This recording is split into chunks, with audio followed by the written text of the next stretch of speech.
Well, good evening and welcome to this special edition of Reality Check. Tonight we're taking a look at what is really happening in the Republican Party in 2012. To the casual observer, it might look like a typical campaign season. A slew of Republican candidates at the beginning of the year started off the Republican race. If you remember that field of candidates, well, it looked like this. Businessman Herman Cain, Minnesota Congresswoman Michelle Bachmann, Texas Governor Rick Perry, former Utah Governor Jon Huntsman, former Massachusetts Governor Mitt Romney. There was former Speaker of the House Newt Gingrich, Texas Congressman Ron Paul, former Pennsylvania Senator Rick Santorum. And as you also know, the field has narrowed. Only weeks ago, we were down to just four: Romney, Santorum, Gingrich, and Paul. But it was in early April when Rick Santorum, who many of the pundits claimed was the real challenger to Romney, decided to suspend his campaign. Only a couple of weeks later, Gingrich did the same.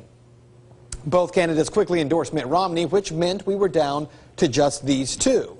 But according to the national media, that really wasn't the case. We were actually down to one: former Governor Romney. The media saying that he was the presumptive nominee.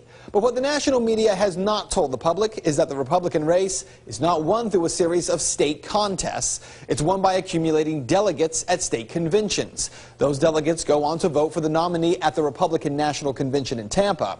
And as a result, the national media has ignored two very important facts about the Republican race. Let's take a look. The first fact here: even though former Governor Mitt Romney has won many of these beauty contests, he's actually only won a few hundred delegates. That's because the majority of states have not yet held their state conventions to choose delegates. Now, that's not to say that Romney will not be the Republican nominee. He very well may be, but he's not yet. The other fact that they have ignored is that in the states that have held their contests, Texas Congressman Ron Paul is winning large numbers of delegates, and that is leading to massive fights at state conventions across the country. It's also leading many people to take over the GOP leadership in a number of these states, and those people happen to be Paul's supporters. That has also led to Governor Mitt Romney creating a shadow party in some of these states. We're going to get to all of that in just a moment, break it down for you. But before we do, and you may be watching and saying to yourself, what are you talking about? Earlier this week, Ron Paul ended his campaign, didn't he? After all, that was the headline on newspapers and TV stations across the country. It was all over Twitter. Ron Paul drops out. But is it true? Tonight, we begin there.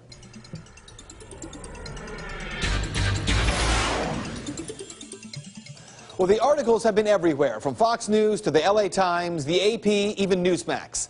Paul is out. Ron Paul drops out. The headlines are pretty clear, but they are wrong.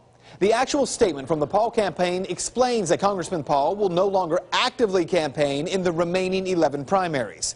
That includes Texas, California, and New Jersey, states where TV buys are very expensive. So doesn't that mean the campaign is over? Well, if you watch Reality Check often, then you, better than most, know that's not at all true. In the case of the Washington Times article cited by the Drudge Report, it goes on to explain something that most people might not even understand. Mr. Paul said he will continue to work to win delegates in states that have already voted and where the process of delegate selection is playing out. So what is the strategy here? Well, it's pretty simple. Between now and the end of June, most states will select their national delegates for Tampa. And it's in the fight for these delegates where the nomination will be won or lost. Case in point, this past weekend, two big contests were held in Arizona and in Oklahoma. Arizona has 29 delegates, Oklahoma 43. Let's start with Arizona, which was won in the primary by Romney. But the majority of people who showed up on Saturday for the delegate caucus, well, they were Paul supporters, and things got pretty ugly.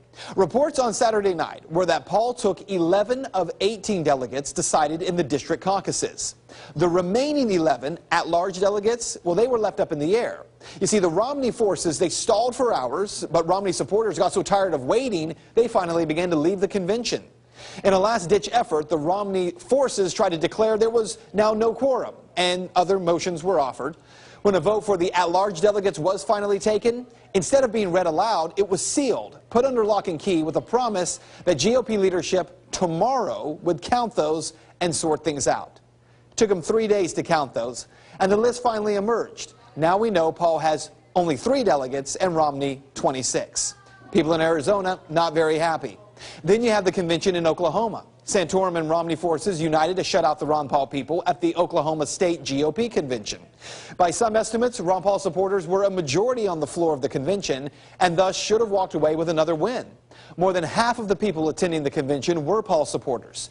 The GOP leadership in this case, they delayed the caucus, they cited their own clerical errors, and then on the premise that the time for the convention hall rental was coming to an end, they refused to hold a final vote on credentials or to acknowledge the calls for a roll call vote on the delegates or the alternates, and that's required under the rules.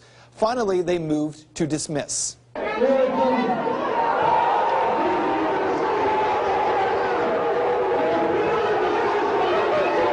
So the convention was moved outside and continued in a parking lot across the street. Basically, we decided to hold what's called a rump convention, and we took our contingent outside and we redid all the business of the convention, and we've got results to show for that, including nominations of delegates and alternates to the national convention. Keep in mind, during the earlier meeting, the GOP in Oklahoma did not conclude business, nor did they elect the delegates properly. The folks from Oklahoma who continued the convention afterward, well, they tell me everything was done according to the rules, and their slate of delegates is legit. So here's what you need to know. Oklahoma delegates from the Paul side, they are filing a legal challenge and now saying that they plan to go to Tampa regardless because they won't be cheated out of their vote. And that's been the same story from one state to the next. Listen, if you assume that the AP narrative of Romney being only 200 delegates away from the nomination at this point is true, well, then you just might be in for a surprise come August. And that is Reality Check. So clearly, Congressman Paul, not out of the race just yet. And with state conventions in Georgia, Minnesota, Michigan, and Mississippi this weekend, things could be very interesting. Interesting enough that the RNC and Mitt Romney now setting up what are called shadow parties in states where the GOP leadership is now no longer run by the establishment.